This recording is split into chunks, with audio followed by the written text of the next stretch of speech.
It's a whole new world we live in. Pokemon JoJo. Here we are on Route 38 connecting Atop City to Olivine City, which is the next town we want to go to. Oh my god, it's Birdkeeper Toby himself! Please, I want to collab, come back. I'm actually going to try and avoid trainer battles for the most part, because we are going to be catching a new Pokemon soon, and I want to give them as much experience points as I can. Now down here in Olivine City, we have a repeated track. They only have so many, but that's okay. I think there were repeated tracks for different towns in the first Pokemon game as well. Hey, we just battled you. There's no need to panic. I don't bother with wimps like you. Speaking of weaklings, the city's gym leader isn't here. Supposedly taking care of a sick Pokemon at the Lighthouse. Boo-hoo. Just let the sick Pokemon go. A Pokemon that can't battle is worthless. Why don't you go train at the Lighthouse? Who knows, it may make you a bit less weak.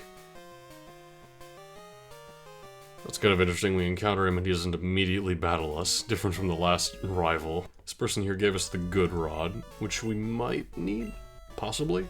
Actually, we definitely need, what am I saying? So Olivine is a lovely port town here, with the lighthouse and everything, but the gym leader is unavailable to battle right now because she's currently up here at the top of the lighthouse, taking care of a sick Pokemon. Let's go talk to her now. After all, our rival did suggest we went here. Towards the top of the tower here, I believe we have to go down this hole here. We're gonna battle this guy, yep, and then those stairs will eventually lead to the gym leader and the sick Pokemon. The reflect and the light screen are allowing Judy to take these hits very well. Like, that was 3 Pokemon Judy just fought there, and we only took that much damage. The nice thing with light screen and reflect is that they can be utilized by the whole team. You know, you can put up a light screen and reflect and then switch out to somebody else in case, say, Judy isn't a great type matchup in that situation. Here's the gym leader Jasmine herself. This Pokemon always kept the sea lit at night, but it suddenly got sick. It's gasping for air. I understand that there is a wonderful pharmacy in Cyanwood, but that's across the sea, and I can't leave Amphi unattended. May I ask you to get some medicine for me, please? So, we found our new objective. Even though Jasmine is the gym leader here, and we did arrive here before Cyanwood, technically speaking, there is also a gym leader in Cyanwood and we have to go there now. So we could actually do the gym leader there first. In fact, we might actually have to, if I'm remembering correctly. Oh, this is the guy who gives us strength. Alright, I guess. Where do we get Surf in the first place? Because we don't actually have Surf right now. Alright, because I don't want to waste any time getting Surf, I realize I was supposed to get it back in Atop City. Whoops. This is something I was quite curious about earlier, where we did the whole thing where, you know, we fought the Kimono girls in the last episode. And that actually had a bit of a purpose. It's a rare treat to see. I want you to have this. Don't worry, take it. And there we get HMO3. It's not really anything hinting you in that this is where you get Surf. It's kind of odd, but anyway, that's what we need so we can carry on. Let's go ahead and use the good rod. Now, unfortunately, the water type Pokemon I have in mind for the Let's Play, I'm gonna have to select that. The water type Pokemon I have in mind for the Let's Play is out in the Whirl Islands, pretty far from us here, so we're gonna have to catch a Pokemon, just have it use Surf, unless I highly doubt any of the Pokemon we have now can learn Surf, but I might as well see. Like, there's no way these guys can learn Surf. Yeah, that was expected. We need to just catch a temporary Pokemon.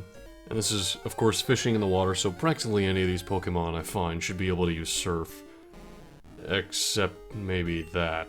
This is a good rod, not an old rod, so I'd expect some kind of Pokemon variety, at least a little bit. That's another Carp. No, it's just Magikarp still.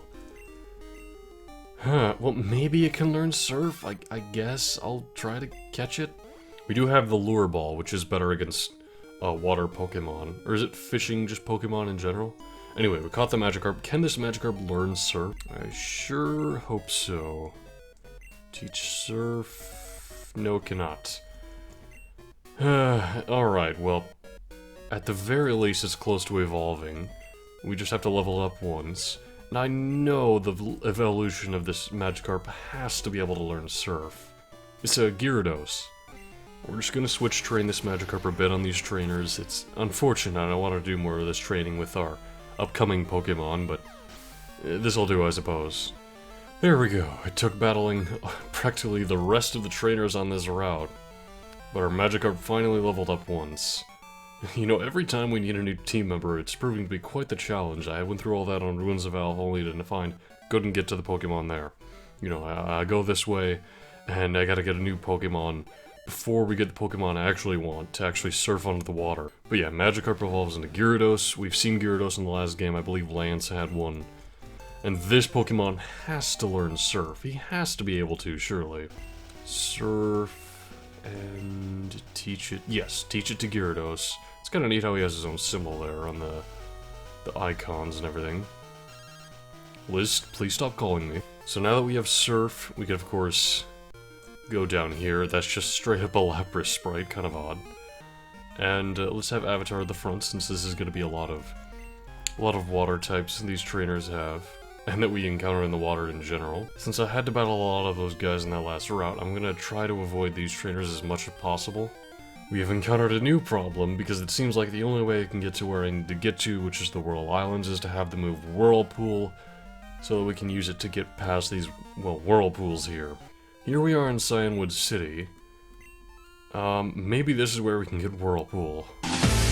Well, as I've just discovered, we can't get Whirlpool until much, much later. Which is very disheartening, you know, we're right there next to the Whirlpools, but for now all we can do is take on the next gym leader. Although no, I suppose that's not entirely true. We can go back quite a long ways to way earlier, the Ruins of Alph. And we have a couple of shortcuts we can use to get there. We don't have Fly like we did in the first game, but we did get rid of the Sudowoodo in the way. And that is where another Pokemon we'll be using is. One that actually happens to be a flying type, when the Pokemon at this next gym are fighting types, so they'll give us an edge. I think that's what I want to do, but because this recording session has already been really long, it's getting late, and because that's very out of the way, I'll be doing that, or I'll be going there in between parts, and I'll start the next session there in the Ruins of Alph. So I'll see you guys then.